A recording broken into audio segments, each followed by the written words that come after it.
अब next question है, ये 3 रूम्स हैं, room A, room B and room सी।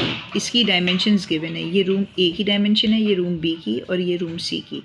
आपको क्या फाइंड करने का बोला है? Find the floor area. अब टोटल सरफेस एरिया नहीं बोला है, आपको फ्लोर का एरिया।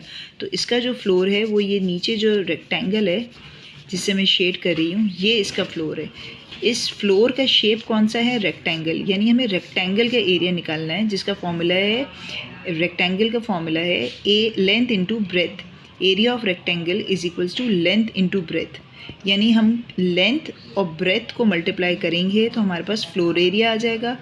और वॉल्यूम फाइंड करने के लिए length into breath into height, यही 3 चीज़ों को मल्टीप्लाई करेंगे तो हमारा वॉल्यूम आ जाएगा। ये रूम ए का फ्लोर एरिया निकाला है लेंथ इंटू ब्रेथ, क्योंकि लेंथ इसकी 26 थी और ब्रेथ 1 थी, तो ये इसका फ्लोर एरिया आ गया रूम ए का।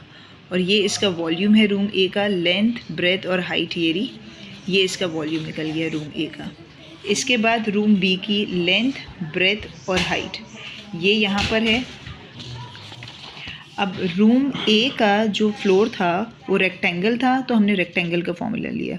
रूम बी का जो फ्लोर है वो स्क्वायर है, तो स्क्वायर का फॉर्मूला, एरिया ऑफ स्क्वायर का फॉर्मूला है एल इंटू एल। आपने 5 को 5 से मल्टीप्लाई करना है।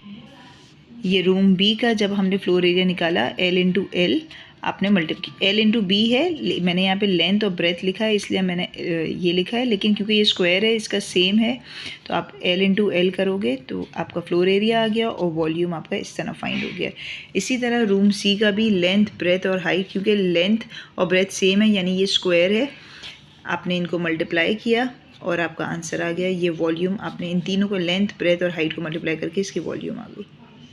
क्वेश्चन नंबर 18 का पार्ट 2 है, which room feels the most spacious. और आपसे पूछा है कि आपको एग्जैक्ट नहीं बताना है, आपको कौन सा इन तीनों में से रूम स्पेशियस फील हो रहा है। तो ऑफ कोर्स ये वाला बी वाला स्पेशियस फील हो रहा है, सही है ना।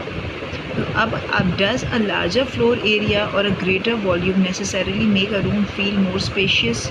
अब हमको ये देखना है कि इसका जो हमारा वॉल्यूम आया था और इसका वॉल्यूम आया था, इन तीनों का जो वॉल्यूम है इसको हमें कंपेयर करना है, फ्लोर एरिया कंपेयर करना है, और फिर हमको पता चलेगा कि क्या वॉल्यूम और फ्लोर एरिया से आपका फील जो आता है रूम का स्पेशियस का, उस पर इफ़ेक्ट आ रहा है।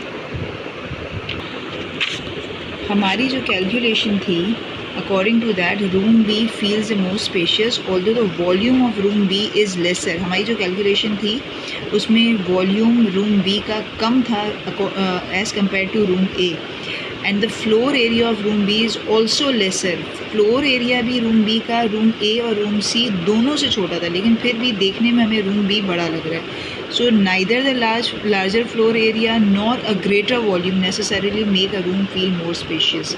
ठीक है, क्योंकि हमें देखने में ही मोर स्पेशियस ये वाला लग रहा है, ठीक है, और इसका वॉल्यूम इससे कम है, इससे तो ज़्यादा है लेकिन इससे कम है, इसलिए वॉल्यूम ज़्यादा होने से कोई फ़र्क नहीं पड़ता। इसी तरह फ्लोर एरिया इन दोनों का ज़्यादा है इसके मुकाबले में, तो फ्लोर एरिया से भी रूम के स्पेशियस दिखने में कोई फ़र्क नहीं पड़ता।